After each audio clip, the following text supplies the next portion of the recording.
हफ्ते का टाइम मांगने के बावजूद भी 2 दिन भी नहीं लगे तो उसने ईरान पे हमला कर दिया। तो आप यही देखिए, वो ईरान को समझ आता है शायद छोटी कंट्री है, अमेरिका के लिहाज से तो वो छोटी कंट्री हुई, तो उसने कहा कि अमेरिका क्या करेगा, डर जाएगा, खौफजदा हो जाएगा। मगर ईरान की बातें देखिए, वो बिल्कुल खौफजदा नहीं हुआ, डरा नहीं, बल्कि उसने उसके जवाब में हमला किया।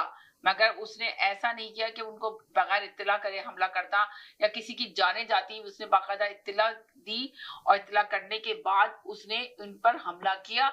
और ताकि उन्होंने बताया कि अगर आप लोग कोई स्टेप लोगे तो हम खामोश नहीं बैठेंगे, इसलिए कि उनकी कौम इकट्ठी एक साथ खड़ी है। ये बड़ी बात है, जब कौम इकट्ठी होती है तो मुल्क जो मजबूत हो जाते हैं, जब कौम बिखरी हुई होती है तो मुल्क कमजोर हो जाते हैं। ये आपको भी पता है, ईरान ने ये साबित करके दिखाया।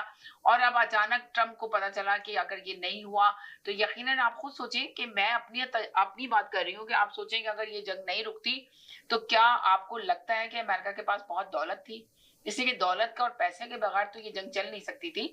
तो आपको फील होता है कि अमेरिका के पास बहुत पैसा था, अमेरिका इसको चला सकता था।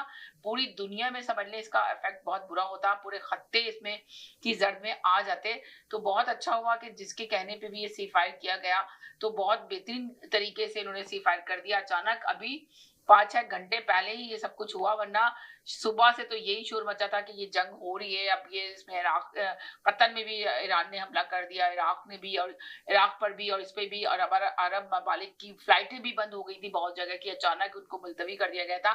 तो काफी नजर आ रहा था कि कुछ दुनिया के अंदर बहुत हलचल मची और बहुत तबाही के असरात नजर आ रहे थे। मगर अचानक अभी पता चला कि सी फायर हुआ। तो आप बताइए कि ये सी फायर किसके कहने पे किया गया और किस तरह हुआ है, इस पे हम तजिया करेंगे। मगर हमने आपको बताया कि लफ्जों को चुनाव बहुत अच्छे से अदा कीजिएगा, ऐसे लफ्ज बोलिएगा किसी से दिलेजारी ना हो, इसका खास ख्याल रखिएगा। और अगर खुदा ना खास्ता ये जंग बंद नहीं होती तो इसके असरात क्या होते, इन सब पे डिस्कस करेंगे। मगर फिर कहते हैं कि कॉलर पे मत जाइएगा, अपनी बात कीजिएगा, अपना तजिया दीजिएगा तो ज्यादा बेहतर होगा। जी जनाब बोलिए। अस्सलाम वालेकुम। वालेकुम सलाम, सबको सलाम जी। खैरियत से होंगे इंशाल्लाह।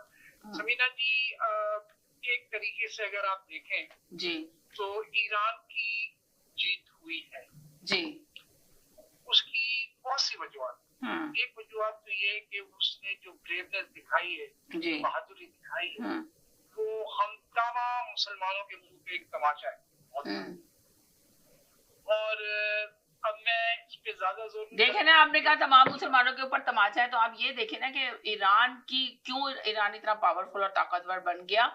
सारी दुनिया ने उसको देखा, इसलिए कि उसकी कौम उसके साथ इकट्ठी खड़ी थी। उसकी कौम के इंटरव्यू देखे, उसने कहा अगर हम पे हमला किया जा रहा है तो हम उसका जवाब तो देंगे ना, ये तो नहीं खामोश होकर बैठ जाएंगे या मुंह छुपा के बैठ जाएंगे। असल बात ये कि देखें, वो मुल्क ज्यादा तरक्की करते हैं जिनकी कौमें इकट्ठी होकर बैठे। हेलो अस्सलाम वालेकुम जदी भाई।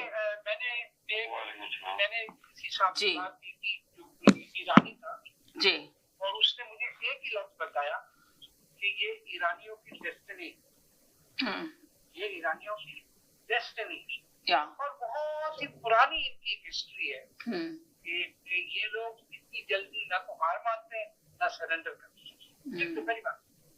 लेकिन आप इस बारे में मत भूलिएगा कि अमेरिका ने जो आज आवाज क्यों नहीं आ रही आपकी? आवाज क्यों नहीं आ रही आपकी? जोर से बोले। मेरी आवाज नहीं आ रही आपको? आवाज जोर से बोले, आवाज नहीं आ रही आपकी। मैं ये कहता हूँ कि मैं सबसे पहले अप्रिशिएट करूंगा इस वक्त ट्रंप को और उसकी काबीना को और उसके पेशेंट्स को, जिस तरह उसने बर्दाश्त किया। नहीं आ रही आवाज? गुड आ रही है, ठीक है बोले। मेरी आवाज नहीं आ रही आपकी आवाज आ रही है जी, बोलिए सर। मैं समझता हूँ कि ये बड़ी एप्रिसिएशन है ट्रंप के लिए। चाहे वो कैसे भी सीज फायर हुआ, उसने सीज फायर कर दिया, उसके एक लफ्ज से सीज फायर और उसके एक लफ्ज से वॉर। ठीक है, उसने जो सेफ सेविंग जो की है और उस रमल के अंदर